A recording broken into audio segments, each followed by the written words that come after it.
Good morning student. तो आज का हमारा यह चैप्टर है परिसंचरण तंत्र। इसमें लगभग 64 क्वेश्चन है, 64 क्वेश्चन है। तो उतना हमें अटेंड करना है, उसे हमें समझना है, पढ़ना है। तो इसका शुरुआत करते हैं हम लोग। विलियम हार्वे नामक वैज्ञानिक द्वारा रक्त परिसंचरण की खोज की गई थी। रक्त परिसंचरण तंत्र को मुख्य रूप से 3 भागों यथा हृदय, रुधिर तथा रुधिर वाहिनियों में बांटा जा सकता है। मानव हृदय छाती के मध्य थोड़ी सा बाईं ओर स्थित होता है। पेशीय ऊतकों का बना यह अंग एक आवरण द्वारा घिरा होता है जिसे हृदय आवरण कहते हैं। इसमें पेरिकार्डियल द्रव भरा होता है जो हृदय की बाह्य आघातों से रक्षा करता है। हृदय 4 प्रमुख कक्षों में विभाजित होता है। 2 ऊपरी कक्षों को दायां या बायां आलिंद कहते हैं, जबकि 2 निचले कक्षों को दायां एवं बायां निलय कहते हैं। एक सामान्य मनुष्य के हृदय का वजन लगभग 250 से 300 ग्राम होता है। सामान्यतया मनुष्य का हृदय प्रति मिनट 72 से 75 बार धड़कता है। हृदय में एक स्पंदन की समाप्ति से लेकर अगले स्पंदन की समाप्ति तक एक हृदयी चक्र होता है। हृदय एक पंप की तरह कार्य करता है। इसका प्रमुख कार्य शरीर के विभिन्न भागों को रक्त पहुंचाना है। हृदय से रक्त धमनियों द्वारा शरीर के विभिन्न भागों को जाता है तथा वहां से शिराओं के द्वारा वापस आता है। शुद्ध या ऑक्सीजन युक्त रक्त फेफड़ों से हृदय में आता है। हृदय इस रक्त को धमनियों के द्वारा पूरे शरीर में पहुंचाता है। शरीर के विभिन्न भागों द्वारा रक्त में मिला ऑक्सीजन प्रयुक्त हो जाता है और अशुद्ध या ऑक्सीजन रहित रक्त शिराओं द्वारा फिर हृदय की ओर आता है। हृदय इस रक्त को ऑक्सीजन प्राप्त करने के लिए पुनः फेफड़ों में भेजता है। इस प्रकार यह चक्र निरंतर चलता रहता है। रक्त एक तरल संयोजी ऊतक है। यह एक क्षारीय विलयन है जिसका पीएच मान 7.4 होता है। वयस्क मनुष्य में सामान्यतः 5 से 6 लीटर रक्त होता है। पुरुषों की तुलना में महिलाओं में लगभग 1 लीटर रक्त कम होता है। रक्त के 2 प्रमुख भाग होते हैं, प्लाज्मा तथा रक्त कणिकाएं या रुधिराणु। कुल रक्त का लगभग 55% भाग प्लाज्मा तथा शेष 45% भाग रुधिराणु होता है। रुधिराणु 3 प्रकार के होते हैं, लाल रक्त कणिकाएं, दूसरा श्वेत रुधिराणु तथा तीसरा प्लेटलेट्स। प्लाज्मा में लगभग 91 से 92% जल तथा शेष 8 से 9% भाग में विभिन्न प्रकार के अकार्बनिक और कार्बनिक पदार्थ होते हैं।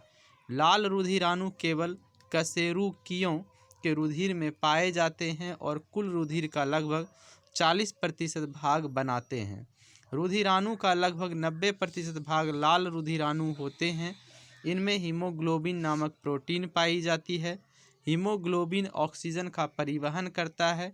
इसमें हीम नामक लाल रंग का पदार्थ पाया जाता है जो इसे लाल रंग प्रदान करता है। रोगों के प्रति प्रतिरक्षा प्रदान करने का कार्य श्वेत रक्त कणिकाएं करती हैं। इन्हें वीर सिपाही या सैनिक की संज्ञा से अभिहित किया जाता है। प्लेटलेट्स का प्रमुख योगदान रक्त का थक्का बनाने में होता है। एक सामान्य मनुष्य में लाल रक्त कणिकाएं लगभग 54 लाख प्रति घन मिलीमीटर रक्त होती है।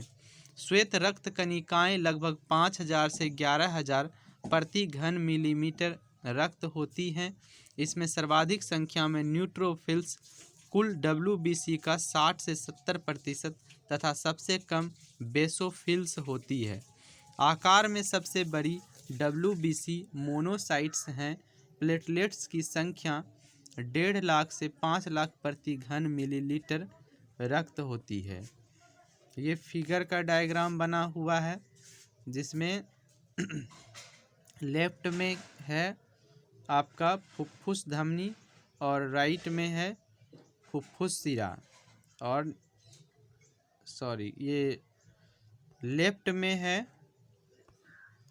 फुफ्फुस शिरा है, और राइट में है फुफ्फुस धमनी। लेफ्ट में लेफ्ट ऑरिकल और राइट में राइट ऑरिकल। लेफ्ट में लेफ्ट वेंट्रिकल और राइट में राइट वेंट्रिकल।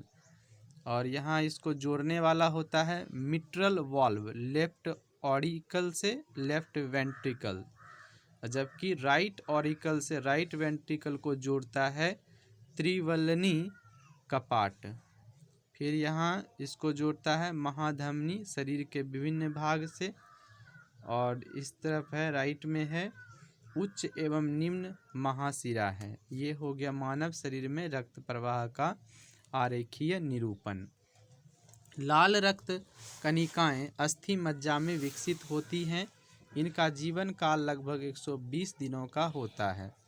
तिल्ली या प्लीहा, इसको समझते हैं। पुरानी रक्त कणिकाओं को नष्ट करने का कार्य करती है। श्वेत रक्त कणिकाएं मुख्यतः दो प्रकार की होती हैं, कणिकामय तथा कणिका विहीन। एसिडोफिलस, बेसोफिलस तथा न्यूट्रोफिल्स कणिकामय श्वेत रुधिराणु हैं, जबकि लिम्फोसाइट्स तथा मोनोसाइट्स कणिका विहीन श्वेत रुधिराणु हैं। लिम्फोसाइट्स का निर्माण प्लीहा, लसिका ग्रंथि, अस्थि मज्जा तथा थाइमस ग्रंथि आदि में होता है। रुधिर में श्वेत रक्त कणिकाओं की अत्यधिक मात्रा में उपस्थिति ल्यूकेमिया कहलाती है। इसे रक्त कैंसर भी कहते हैं। रक्त ग्लूकोज स्तर मिलीग्राम प्रति डेसीलीटर में व्यक्त किया जाता है।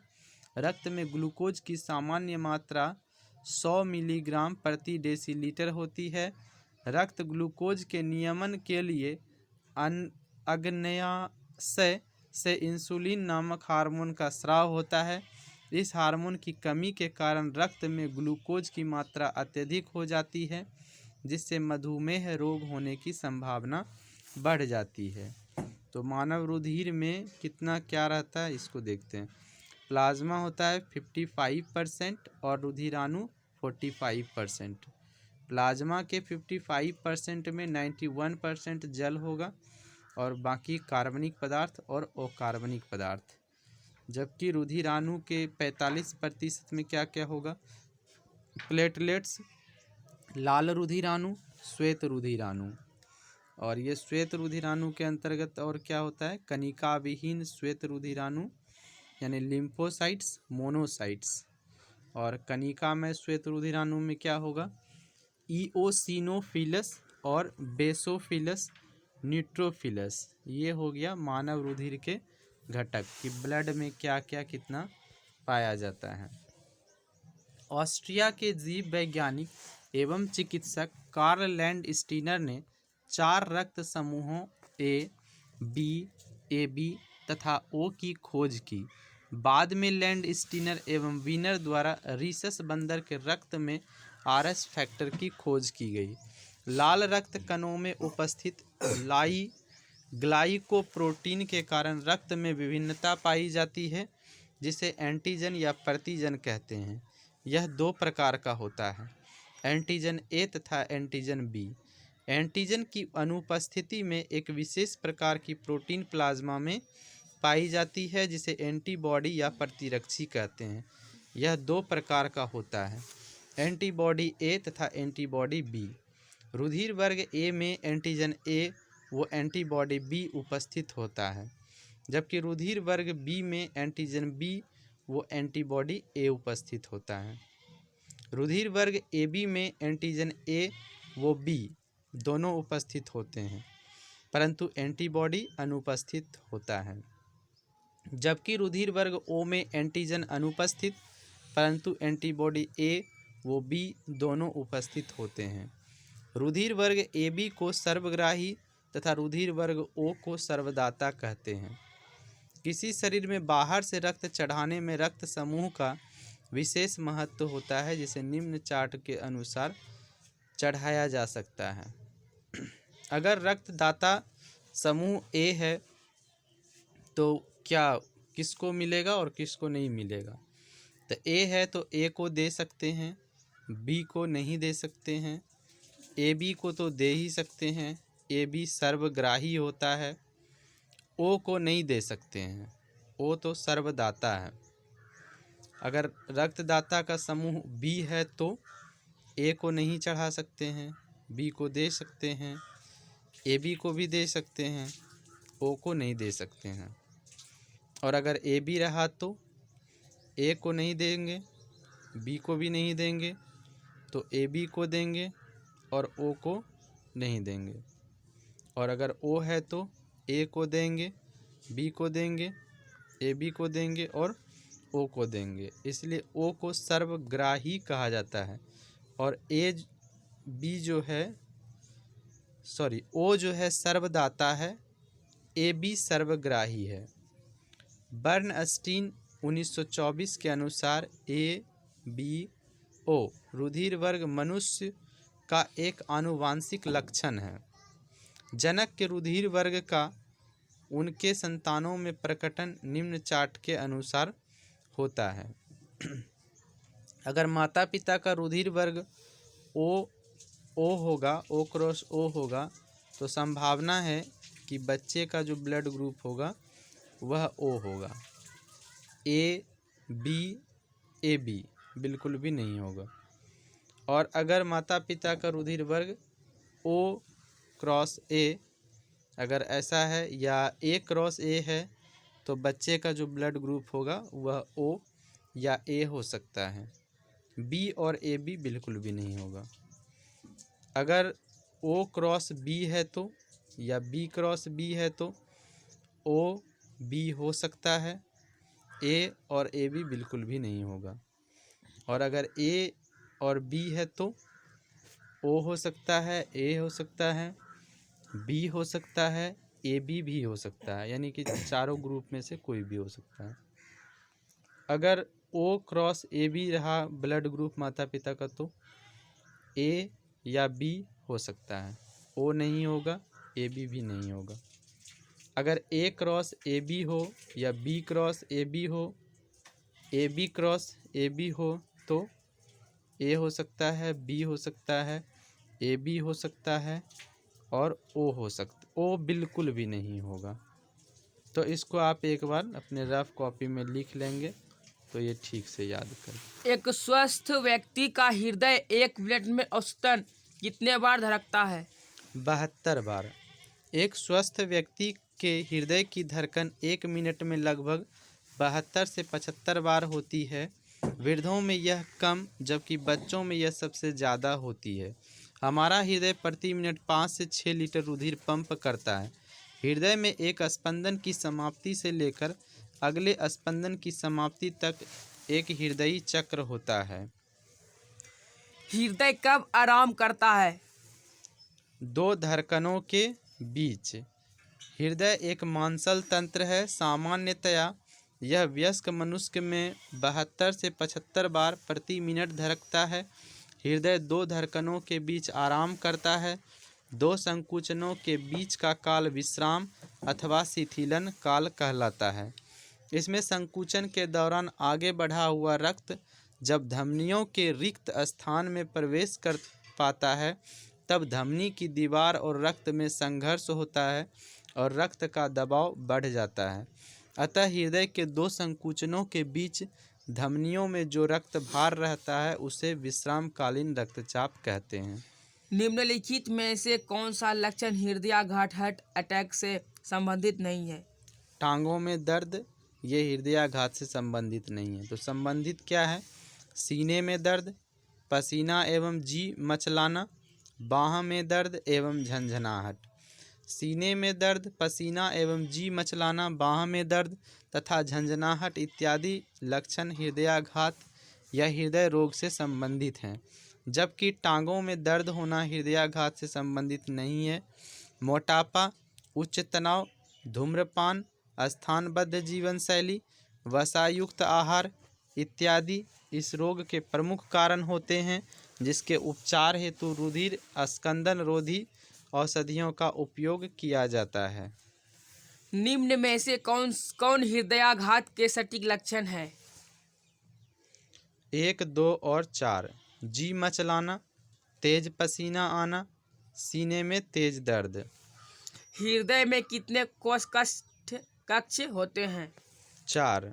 मानव हृदय छाती के मध्य में थोड़ी सी बाईं ओर स्थित होता है। यह एक दिन में लगभग 1,00,000 बार धड़कता है।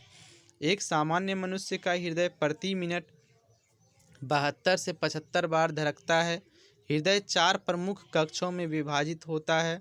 2 ऊपरी कक्षों को दायां तथा बायां आलिंद या एट्रियम, कभी कभी इसे ऑडिकल भी कहते हैं, जबकि 2 निचले कक्षों को दायां एवं बायां निलय या वेंट्रिकल कहते हैं। हृदय स्पंदन एक विद्युतीय तरंग द्वारा निष्पादित होता है जो उपजती है। हृदय में ऐसी कोशिकाएं होती हैं जो विद्युतीय तरंग उत्पन्न करती हैं। इन्हें पेसमेकर कोशिकाएं कहते हैं। हृदय स्पंदन इन्हीं विद्युतीय तरंगों द्वारा निष्पादित होता है। मानव कलाई में नाड़ी स्पंदन करती है। हृदय के बराबर। चिकित्सा विज्ञान में हृदय की धड़कन के कारण धमनियों में होने वाली हलचल को नाड़ी कहते हैं।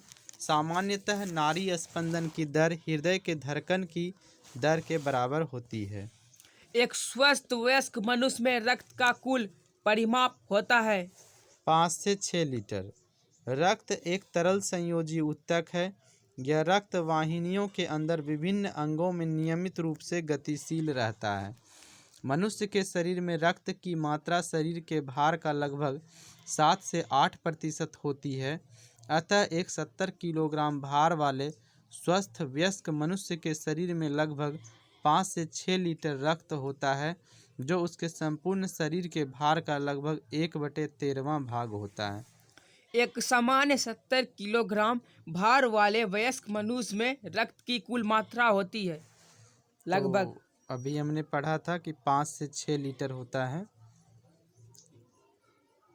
नेक्स्ट। रक्त होता है एक संयोजी ऊतक। रक्त एक तरल संयोजी ऊतक है।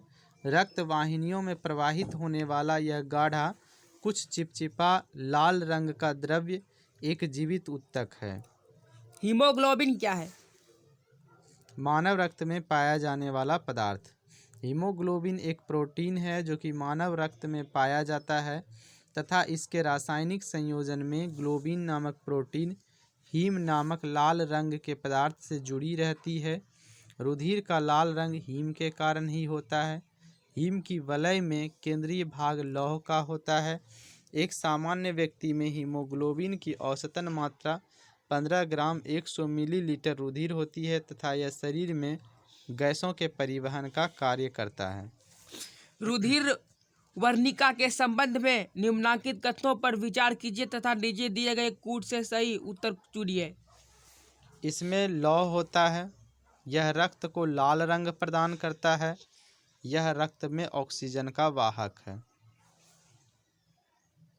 कुल रुधिर का लगभग 55% भाग प्लाज्मा तथा शेष 45% भाग रुधिराणु होता है। रुधिराणु 3 प्रकार के होते हैं। पहला लाल रक्त कणिकाएं, दूसरा श्वेत रुधिराणु, तीसरा प्लेटलेट्स। प्लाज्मा में लगभग 91% जल तथा शेष 9% भाग में विभिन्न प्रकार के अकार्बनिक और कार्बनिक पदार्थ होते हैं। लाल रुधिराणु कुल रुधिर का लगभग 40% भाग होता है। यह रुधिर का कोशिकीय भाग है। रुधिराणु की लगभग 90% लाल रक्त कणिकाएं होती हैं। ये केवल कशेरुकी प्राणियों में ही पाए जाते हैं। लाल रुधिराणुओं में हीमोग्लोबिन नामक प्रोटीन पाई जाती है। हीमोग्लोबिन ऑक्सीजन का परिवहन करता है। इसमें हीम नामक लाल रंग का पदार्थ पाया जाता है जो इसे लाल रंग प्रदान करता है। रोगों के प्रति प्रतिरक्षा प्रदान करने का कार्य श्वेत रक्त कणिकाएं करती हैं, जिन्हें वीर सिपाही की संज्ञा से अभिहित किया जाता है। हीमोग्लोबिन के बारे में निम्नलिखित कथनों पर विचार कीजिए। इसका आंसर है 1, 2 और 4। यह रक्त में ऑक्सीजन का संचार करता है। यह लौह युक्त यौगिक है। यह रक्त को लाल रंग प्रदान करता है। शरीर में हीमोग्लोबिन का कार्य है? ऑक्सीजन का परिवहन। किस प्राणी के जीव द्रव में हीमोग्लोबिन का विलय हो जाता है? केंचुआ। केंचुआ एक एनीलिड प्राणी है जिसमें हीमोग्लोबिन प्लाज्मा में घुला होता है, जबकि अन्य कशेरुकियों में यह प्रोटीन हीमोग्लोबिन लाल रुधिर कणिकाओं में पाया जाता है। केंचुए में रुधिराणु रंगहीन तथा केंद्र युक्त होते हैं और इस जंतु में परिसंचरण तंत्र बंद प्रकार का होता है। रक्त में लाल रंग निम्न में से किसके कारण होता है? हीमोग्लोबिन। रक्त में लाल रंग ऑक्सी हीमोग्लोबिन युक्त रुधिर कणिकाओं के कारण होता है। लाल रक्त कणिकाएं का रंग होता है? हीमोग्लोबिन के कारण। लाल रक्त कणिकाओं का रंग लाल उनमें हीमोग्लोबिन नामक प्रोटीन के ऑक्सीजन से संयुक्त होने के कारण होता है। लाल रुधिर कणिकाओं को एरिथ्रोसाइट्स भी कहते हैं, जो कि सिर्फ कशेरुकियों के रुधिर में होते हैं। मनुष्य में ये केंद्रक विहीन तथा इनकी औसतन संख्या पुरुषों में 54 लाख तथा स्त्रियों में 48 लाख प्रति क्यूबिक मिलीमीटर रक्त होती है। शरीर में ये गैसों के परिवहन का कार्य करती है। रक्त शरीर में क्या कार्य करता है? सारे शरीर में ऑक्सीजन पहुंचाता है। रक्त एक तरल संयोजी ऊतक है जो रक्त वाहिनियों के अंदर विभिन्न अंगों में लगातार बहता रहता है। लाल रक्त कणिकाएं रक्त का एक महत्वपूर्ण घटक हैं जो फेफड़ों से ऑक्सीजन और हीमोग्लोबिन शरीर के अन्य भागों में ले जाने के लिए जिम्मेदार होती है। मनुष्य का औसत रक्तचाप होता है 120/80। मनुष्य का औसत रक्तचाप 120 से 80 होता है। धमनियों में रक्त दाब की दो अवस्थाएं होती है। पहले को प्रकुंचन दाब तथा दूसरे को प्रसारण दाब कहते हैं। सामान्य तौर पर प्रकुंचन दाब 120 मिली एचजी तथा प्रसारण दाब 80 मिली एचजी होता है। रक्तचाप को डॉक्टर स्फिग्नोमैनोमीटर यंत्र द्वारा मापता है। स्वस्थ मनुष्य का रक्तचाप सिस्टोलिक व डायस्टोलिक होता है। 120 वो 80 होता है। इनमें से रक्त दाब का मापक यंत्र कौन सा है? स्फिग्नोमैनोमीटर। निम्न उपकरणों में किसकी रक्तचाप नापने के लिए प्रयुक्त करते हैं? स्फिग्नोमैनोमीटर।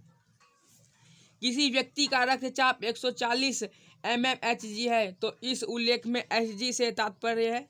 मरकरी से। एचजी का मतलब हो गया मरकरी, पारा।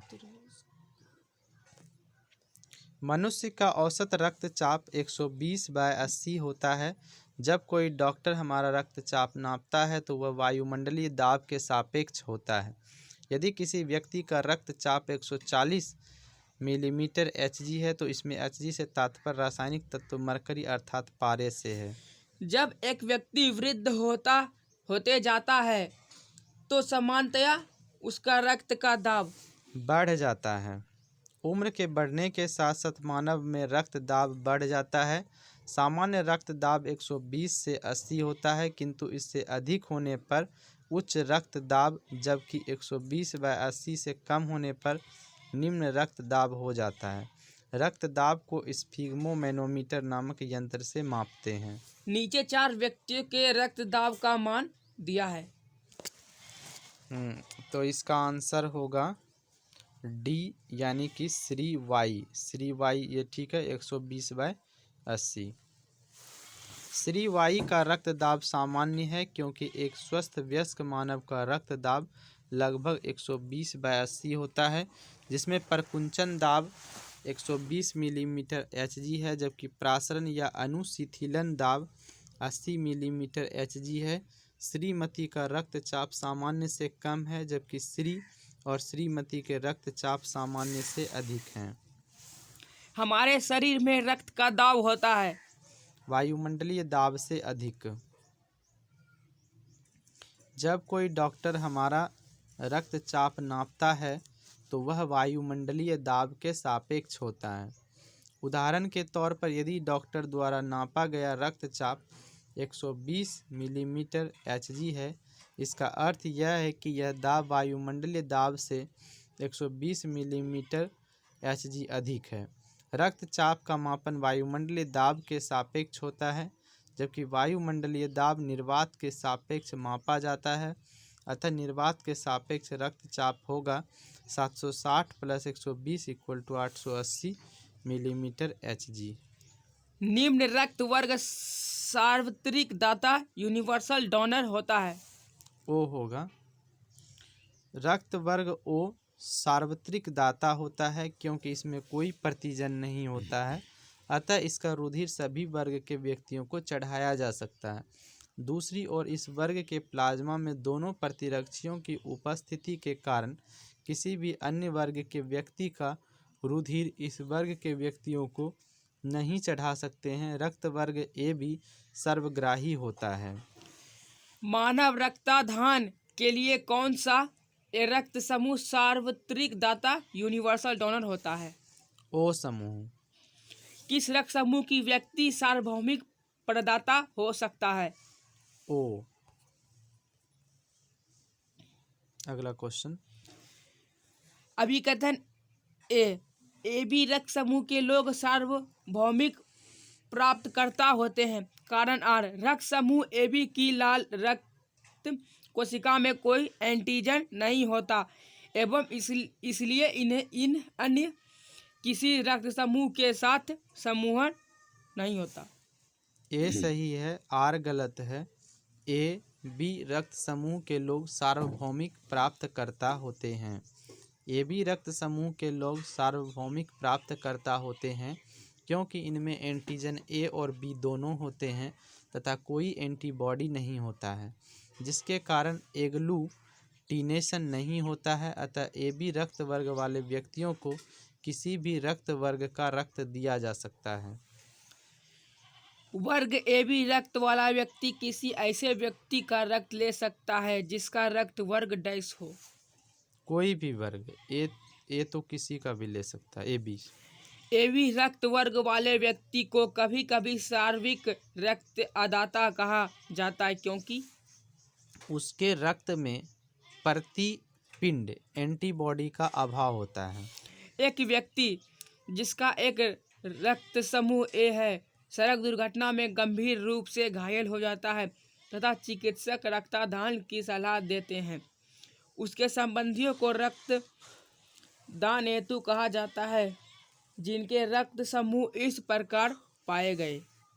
1, 3 और 4 है इसका आंसर। एक में हो जाएगा पत्नी जिसका ओ ग्रुप है, वो इसको दे सकती है। पुत्र का ए है, वो भी दे सकता है। पुत्री का ओ है, वो भी इसको दे सकता है। एक व्यक्ति जिसका रक्त समूह ए है वह रक्त समूह ए या रक्त समूह ए बी वाले व्यक्ति को रक्तदान कर सकता है। इसी प्रकार ए रक्त समूह वाला व्यक्ति रक्त समूह ए या रक्त समूह ओ के व्यक्ति से रक्त प्राप्त कर सकता है। एक मनुष्य दुर्घटनाग्रस्त हो जाता है और उसे रक्तदान की आवश्यकता होती है किंतु उसके रक्त समूह का परीक्षण करने का समय नहीं है। निम्नलिखित में से कौन सा रक्त समूह उसे दिया जा सकता है? ओ निगेटिव। 1900 ईस्वी में कार्ल लैंड स्टीनर ने 4 रक्त समूह की खोज की। बाद में रीसस बंदर में एक अलग फैक्टर ढूंढा गया जिसे RH फैक्टर नाम दिया गया। जहां रक्त समूह ए में एंटीजन ए पाया जाता है वहीं रक्त समूह बी में बी एंटीजन उपस्थित रहता है, जबकि ए बी समूह ए और बी एंटीजन दोनों तथा ओ में कोई एंटीजन नहीं पाया जाता। किसी खास रक्त समूह के रक्त को जब विपरीत रक्त समूह से मिलाया जाता है तो रक्त थक्के के रूप में जमने लगता है जिसे रक्त अस्कंदन कहते हैं। चूँकि ओ निगेटिव समूह के रक्त में ना तो कोई एंटीजन उपस्थित रहता है और ना ही RH फैक्टर, अतः इस रक्त समूह का रक्त किसी व्यक्ति को देने पर कोई अस्कंदन नहीं होगा। अज्ञात रुधिर वर्ग का एक व्यक्ति गंभीर रूप से दुर्घटनाग्रस्त हो जाता है और उसे तुरंत रक्त आधान ब्लड ट्रांसफ्यूजन की जरूरत पड़ती है। अस्पताल में आसानी से उपलब्ध निम्नलिखित रुधिर वर्गों में से किस एक का रक्त आधान के लिए उपयोग सुरक्षित होगा? ORH-। अगला क्वेश्चन। एक व्यक्ति दुर्घटना में घायल हो गया है उसके रक्त समूह की जांच के लिए समय नहीं है, उसे निम्न में से कौन सा खून दिया जाना चाहिए? ORH minus. रक्त समूहों की खोज की। कार्ल लैंड स्टीनर ने। आरच कारक का नाम संबंधित है एक प्रकार के बंदर से। एक विवाहित दंपत्ति ने एक बालक को गोद लिया। इसके कुछ वर्ष उपरांत उन्हें जुड़वा पुत्र हुए। दंपत्ति में एक का रक्त वर्ग AB पॉजिटिव है और दूसरे का O निगेटिव है। तीनों पुत्रों में से एक का रक्त वर्ग A पॉजिटिव, दूसरे का B पॉजिटिव और तीसरे का O पॉजिटिव है। गोद लिए गए पुत्र का रक्त वर्ग कौन सा है? O positive. दंपत्ति में एक का रक्त वर्ग AB पॉजिटिव एवं दूसरे का O निगेटिव होने पर उनके जुड़वां पुत्रों के रक्त वर्ग A पॉजिटिव या B पॉजिटिव होंगे। इस प्रकार स्पष्ट है कि तीसरे पुत्र का रक्त वर्ग O पॉजिटिव है। यदि एक पिता का रक्त वर्ग A है और माता का O, तो बताइए कि उनके पुत्र का निम्नलिखित में से कौन सा रक्त वर्ग हो सकता है? O। यदि जनक में से पिता का रक्त वर्ग A है तथा माता का रक्त वर्ग O हो तो उनके पुत्र का रक्त वर्ग O अथवा A होगा। बर्नस्टीन ने पता लगाया कि A, B, O रुधिर वर्ग मनुष्य का एक आनुवंशिक लक्षण होता है, अतः यह संतानों में मेंडल के नियमों के अनुसार जनक से प्राप्त जीन्स के आधार पर ही विकसित होता है। किसी एक समान व्यक्ति के रक्त का pH स्तर क्या होता है? 7.35 से 7.45। रक्त का सामान्य pH स्तर 7.35 से 7.45 के मध्य अर्थात 7.4 होता है। एसिडोसिस एवं अल्कालोसिस से पीड़ित रोगियों का pH स्तर इस सीमा से बाहर होता है। रक्त का pH मान है 7.4। मानव के शरीर के रक्त का pH मान है 7.4। प्रतिजन एंटीजन वह पदार्थ है जो प्रतिपिंड के निर्माण को उद्दीप्त करता है। अगला है व्याख्या। प्रतिजन वे पदार्थ हैं जो प्रतिपिंड या प्रतिरक्षी के निर्माण को उद्दीप्त करते हैं तथा प्रतिरक्षा तंत्र को परिवर्तित करते हैं। प्रतिजन दो प्रकार की ग्लाइकोप्रोटीन्स के रूप में होते हैं। A तथा B। एंटीबॉडी भी दो प्रकार के होते हैं, A रोधी एंटी A और A तथा B रोधी एंटी B और B, किंतु ये विशुद्ध प्रोटीन्स के रूप में होते हैं। प्रतिजन ऐसा पदार्थ है जो प्रतिरक्षा तंत्र को परिवर्तित करता है। निम्न में से एंटीजन्स की मूल विशेषता क्या है? वे प्रतिरक्षियों के निर्माण को प्रेरित करते हैं। शरीर में निम्न में से कौन सा संक्रमण से हमारी रक्षा करता है? WBC। WBC श्वेत रक्त कणिकाएं विशेष रुधिर कणिकाएं होती हैं जो कि शरीर के किसी रोग से संक्रमित होने पर उस विशेष संक्रमित स्थल पर पहुंचकर हानिकारक जीवाणुओं, विषाणुओं, कवकों इत्यादि का भक्षण करके शरीर को संक्रमण से सुरक्षा प्रदान करती हैं। इसके अलावा ये शरीर के प्रतिरक्षण, एलर्जी तथा अति संवेदनशीलता की स्थिति में महत्वपूर्ण कार्य करती है। और है नेक्स्ट। सफेद रक्त कण का मुख्य कार्य है रोग प्रतिरोधक क्षमता धारण करना। रुधिर के प्लाज्मा में निम्नलिखित में से किसके द्वारा एंटीबॉडी निर्मित होती है? लिम्फोसाइट्स। रुधिर के प्लाज्मा में लिम्फोसाइट्स द्वारा एंटीबॉडी या प्रतिरक्षी प्रोटीन्स निर्मित होती है जो कि विष पदार्थों को निष्क्रिय करती है। लिम्फोसाइट्स सबसे छोटे श्वेत रुधिराणु किंतु संख्या में अधिक कुल WBC का 20 से 30% होते हैं। इनका केंद्रक बड़ा और गोल या एक और कुछ चपटा सा होता है। लिम्फोसाइट्स गश्ती सेना की भांति समस्त शरीर में घूमती रहती हैं तथा सुरक्षा तंत्र के सारे भागों के बीच सामंजस्य स्थापित करती हैं। मनुष्य के शरीर के किस अंग में लिम्फोसाइट्स का निर्माण होता है? मनुष्य के शरीर में तिल्ली या प्लीहा, थाइमस ग्रंथि अस्थि मज्जा आदि में लिम्फोसाइट्स का निर्माण होता है। लिम्फोसाइट्स एक प्रकार की श्वेत रक्त कणिकाएं होती हैं जो गश्ती सेना की भांति समस्त शरीर में घूमती रहती हैं तथा सुरक्षा तंत्र के सारे भागों के बीच सामंजस्य स्थापित करती हैं।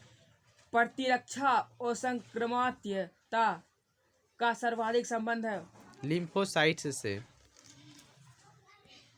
अगला क्वेश्चन, मानव रक्त की श्यानता का कारण है। रक्त में प्रोटीन।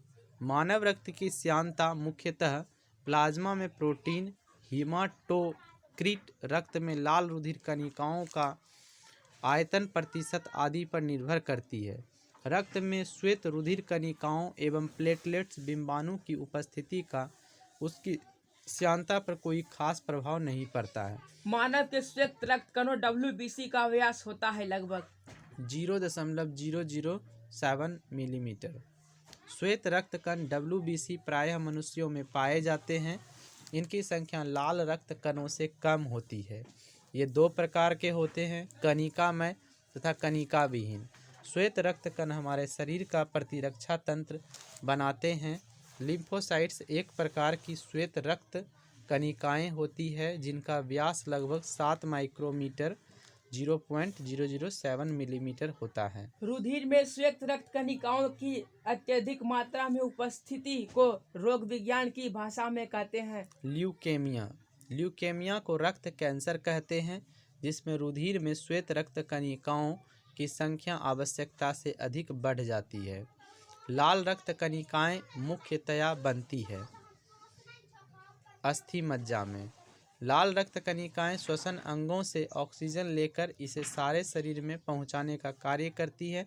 लाल रक्त कणिकाएं अस्थि मज्जा में विकसित होती हैं तथा मनुष्य के शरीर में लगभग 120 दिनों तक प्रसारित होती रहती है। तिल्ली या प्लीहा पुरानी रक्त कणिकाओं को नष्ट करने का कार्य करता है। WBC का बढ़ना तथा RBC का विनाश होता है प्लीहा में। शरीर में लाल रक्त कणिकाओं का जीवन काल लगभग 120 दिनों का होता है। इसके बाद प्लीहा में इनका विनाश हो जाता है। लिम्फोसाइट्स तथा न्यूट्रोफिल्स श्वेत रक्त कणिकाओं के दो प्रमुख प्रकार हैं। लिम्फोसाइट्स का निर्माण प्लीहा लसिका ग्रंथि तथा थाइमस ग्रंथि में होता है। न्यूट्रोफिल्स का निर्माण अस्थि मज्जा में होता है। रक्त ग्लूकोज स्तर सामान्यतः व्यक्त किया जाता है मिलीग्राम प्रति डेसीलीटर में। रक्त ग्लूकोज स्तर मिलीग्राम प्रति डेसीलीटर में व्यक्त किया जाता है। रक्त में ग्लूकोज की सामान्य मात्रा 100 मिलीग्राम 0.1 ग्राम प्रति 100 मिली होती है। रक्त ग्लूकोज के नियमन के लिए अग्न्याशय में इंसुलिन नामक हार्मोन का स्राव होता है। इस हार्मोन की कमी से रक्त में ग्लूकोज की मात्रा 300 से 500 मिलीग्राम प्रति 100 मिली रुधिर तक बढ़ जाती है जिससे मधुमेह का रोग हो जाता है। हृदय को रक्त का संभरण करने वाली धमनियां कहलाती है हृदय धमनियाँ। हृदय को रक्त का संभरण करने वाली धमनियाँ हृदय धमनियाँ कहलाती हैं जो कि शुद्ध रुधिर को स्वयं हृदय की दीवार तक पहुंचाने का कार्य करती हैं। स्तनियों का हृदय 4 कोष्ठकों में बटा होता है जिसमें 2 आलिंद तथा 2 निलय पाए जाते हैं, जबकि फुफ्फुस धमनियाँ हृदय से फेफड़ों तक रक्त पहुंचाती है। रक्त का थक्का बनने में फाइब्रिनोजिन को फाइब्रिन के परिवर्तन में भाग लेने वाला एंजाइम है थ्रोम्बिन। रक्त का थक्का बनने की प्रक्रिया एक जटिल रासायनिक प्रक्रिया होती है जिसे 3 चरणों में बांटा गया है। इसके अंतिम चरण में थ्रोम्बिन एक एंजाइम की भांति कार्य करके प्लाज्मा की घुलनशील फाइब्रिनोजन प्रोटीन के फाइब्रिन नामक अघुलनशील प्रोटीन अणुओं में संश्लेषण को प्रेरित करता है। रुधिर स्कंदन की क्रियाविधि का स्पष्ट विवरण हॉवेल ने दिया था कि शारीरिक प्रक्रम से थ्रोम्बिन का संबंध है। रक्त जमाव। प्लाज्मा में जल का प्रतिशत होता है 90%। रक्त प्लाज्मा रक्त का पीले रंग का तरल घटक है जिसमें संपूर्ण रक्त की रक्त कोशिकाएं सामान्य रूप से निलंबित रहती है। प्लाज्मा कुल रक्त की मात्रा का लगभग 55% तक होता है। प्लाज्मा में लगभग 91 से 92% अंश जल का होता है तथा शेष 8 से 9% भाग में विभिन्न प्रकार के कार्बनिक और अकार्बनिक पदार्थ होते हैं। किसी समान व्यक्ति में रक्त के संदर्भ में निम्नलिखित में से कौन सा कथन सही है? डी सही है। रक्त में WBC की तुलना में बिंबाणु अधिक होते हैं। रक्त में श्वेत रुधिराणु WBC या ल्यूकोसाइट्स की तुलना में बिंबाणु या रुधिर प्लेटलेट्स की संख्या अधिक होती है, जबकि इनकी संख्या लाल रुधिराणुओं की अपेक्षा कम होती है। लाल रुधिराणु की औसत संख्या पुरुषों में 54 लाख प्रति क्यूबिक मिलीमीटर रक्त या स्त्रियों में 48 लाख प्रति क्यूबिक मिलीमीटर रक्त। श्वेत रुधिराणु 5000 से 11000 प्रति क्यूबिक मिलीमीटर रक्त, जबकि रुधिर प्लेटलेट्स की संख्या 1.5 लाख से 5 लाख प्रति क्यूबिक मिलीमीटर रक्त होती है। निम्नलिखित पर विचार कीजिए। कथन ए, कटे स्थानों से रक्त प्रवाह रोकने के लिए फिटकरी का उपयोग किया जाता है। कारण आर, रक्त एक कोलाइडी निकाय है जिसमें ऋणावेशित कोलाइडी कण होते हैं। फिटकरी के एल्यूमिनियम आयनों की संकंदन शक्ति अधिक होती है, अतः रक्त स्कंदित हो जाता है। नीचे दिए गए कूटों का उपयोग करके सही उत्तर चुनिए। दोनों सही है और व्याख्या भी सही है। कटे स्थानों से रक्त प्रवाह रोकने के लिए फिटकरी का उपयोग किया जाता है। रक्त एक कोलाइडी निकाय है जिसमें ऋणावेशित कोलाइडी कण होते हैं। फिटकरी के एल्यूमिनियम आयनों की स्कंदन शक्ति अधिक होती है, अतः रक्त स्कंदित हो जाता है। फिटकरी एक रंगहीन क्रिस्टलीय पदार्थ है। फिटकरी में उपस्थित एल्यूमिनियम आयनों की अधिक स्कंदन शक्ति के कारण यह रक्त प्रवाह रोकने के लिए प्रयोग की जाती है। किस देश के वैज्ञानिकों ने एक ऐसा कृत्रिम रक्त बनाया है जो प्लास्टिक रक्त की किस्म है, जिसे किसी मरीज को किस्म का विचार किए बिना दिया जा सकता है?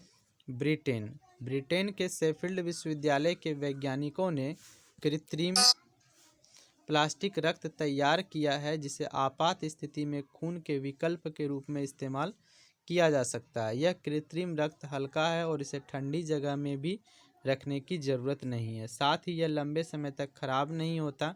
इस रक्त को प्लास्टिक कणिकाओं से तैयार किया गया है। और क्वेश्चन है क्या? नहीं, इसमें नहीं है। अब हमारा अगला चैप्टर होगा उत्सर्जन तंत्र, जिसे हम लोग अगले क्लास में नेक्स्ट वीडियो में कवर करेंगे।